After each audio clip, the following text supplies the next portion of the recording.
All right, so we are going to be talking about the process of obtaining U.S. citizenship and plans for change. The reason we wanted to talk about this was because of how little it is actually talked about, and yet how much it's such a hot topic. So people don't really know the facts or the details about how it works. There is a 10-step process to applying for citizenship, and I actually learned this through the official website to do this application. First step is to determine whether you are or already not a U.S. citizen. Very simple, I suppose. Determine if you are eligible to become a U.S. citizen. This is actually where things start to get complicated, just step 2. And I looked, and there are a lot of factors that determine whether or not you are even eligible to apply. Then, if you are, you prepare an N-400 form, your application for naturalization, and then you submit the N-400 form, and then you go to a biometrics appointment, and then you complete an interview, and then you finally receive a decision from the USCIS on your N-400 form. Then you receive the notice to take an oath of allegiance, and then the oath of allegiance, you will actually take the oath of allegiance of the United States in person, and then gain an understanding of the U.S. citizenship. Some of the requirements to know if you're eligible to become a U.S. citizen is actually being able to read and write and speak English. Also, having been in the U.S. for some period of time with already it's like an alien, it's called something alien card, where like you are allowed to be here. And so you already have to have something in place, which is kind of fascinating, actually. There's a lot more to it than that. It's not as simple. And this is one of the ideas that came about for change. And we all are much more familiar with this than most ideas. And it's actually our former President Obama's idea for DACA, which is the Deferred Action for Childhood Arrivals.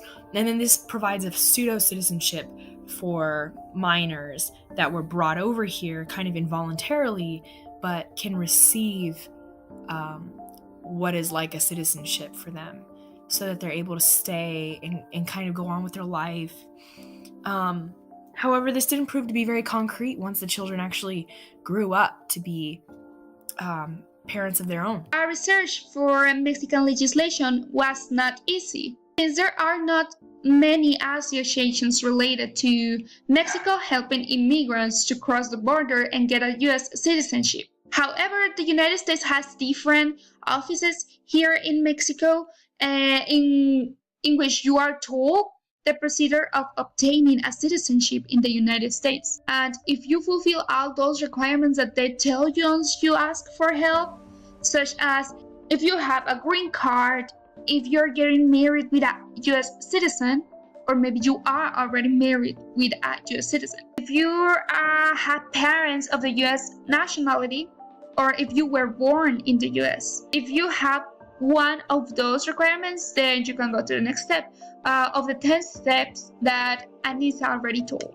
When we talk about plans for a change, we refer to those plans that can help immigrants get the U.S. citizenship, right? So Bernie Sanders created a plan to help immigrants live a more worthy life. In 2013, Sanders created this immigration reform bill that would legalize a lot of immigrants. There were plenty of compromises that were rejected because of the dangerosity that it had. There were many allegations from supporters of the NAFTA that claimed it will increase the life standard of Mexico, the living standard in Mexico. But it was not true, since a lot of Mexicans started to immigrate to the US after that happened. So this is a lot of information, but the main idea is that we want to treat people in as humane a way as possible, while still expanding on the ideas of DACA and DAPA. And DAPA is an expansion of DACA, where once these kids grew up, they realized they needed another plan, so they did the Deferred Action for Parents of Americans.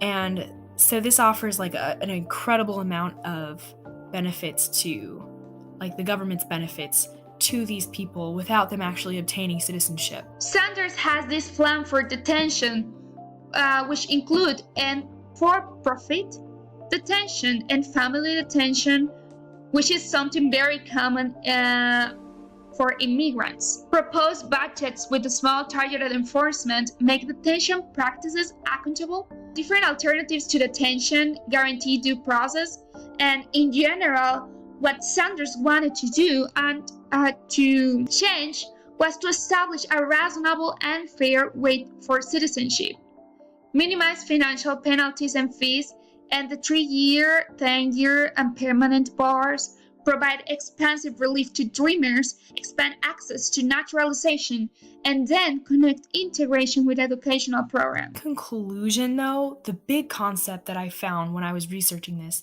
is really that there aren't a whole lot of concrete ideas established out there on the internet, like in big letters, but there are some small ideas that are starting to make way. And so the hope is that we would start to see these ideas be expanded upon. We had Obama's idea, and he implemented that. And Bernie Sanders, even though he wasn't able to carry through with it, was able to expand upon that idea. And they weren't complete failures because now we have an idea of what works and what doesn't and what we can do for next time. And the right idea is to change legislature. And instead of a lot of people's argument is that, well, we have a law in place and we have to keep with that. But then there's also the concept that that law can be changed and we can prevent the unnecessary loss of human life as these Mexicans come over illegally and lose their life. And there's just an incredible sense of urgency not to give up. We need to continue to seek answers, continue to seek change in legislation and ideas, and elect people that are willing to work with those ideas. So that is what we found in introducing people to the facts about what it takes to be an American citizen, which is a lot more complicated than it looks, and the ideas that are coming forth for that change.